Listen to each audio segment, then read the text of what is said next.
Resolution থেকে শুরু করে ফিলিস্তিনকে স্বাধীন রাষ্ট্র ঘোষণা এবং বিশ্বনবী মুহাম্মদ রাসূলুল্লাহ সাল্লাল্লাহু আলাইহি সাল্লাম সম্পর্কে অবমাননাকর আপত্তিকর ঘটনা আপত্তিকর কথাবার্তা যারা বলেছে তাদের বিরুদ্ধে আইন পাস করে যথাযথ শাস্তির ব্যবস্থা করা হোক এই প্রস্তাবে সমর্থন করছি।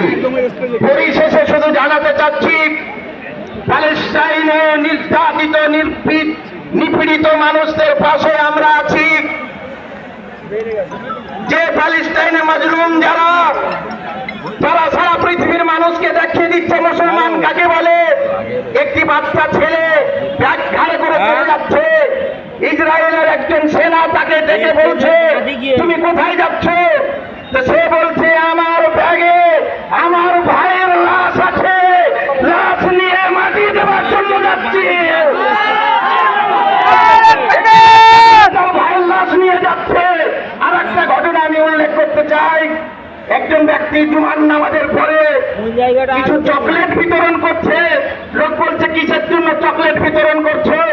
তিনি বলছেন নামাজ যতগুলো ছেলে ছিল প্যালেস্টাইনকে স্বাধীন করবার জন্য, বাইতুল মুকাদ্দাসকে মুক্ত করাবার জন্য আমার সমস্ত ছেলে শহীদ হয়ে গেছে, খুশিতে আমি চকলেট বিতরণ করছি।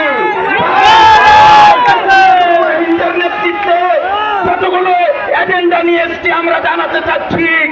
আর একটা কথা আমি বলতে চাচ্ছি, আমরা মাজলুম, আমরা নির্যাতিত, জালিম অত্যাচারী শাসক আমাদেরকে দুর্বল ভেবে বিল পাস করতে চাচ্ছেন।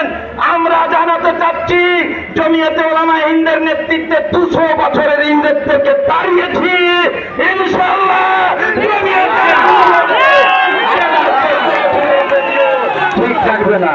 তাই এই যে প্রস্তাব আনা হয়েছে বিশ্বনবী মুহাম্মদ রাসূলুল্লাহ সাল্লাল্লাহু আলাইহি ওয়াসাল্লামের অবমাননা সম্পর্কে, এই প্রস্তাব আমরা সমর্থন করছি। সকলে হাত তুলে জানাবো সমর্থন করছি।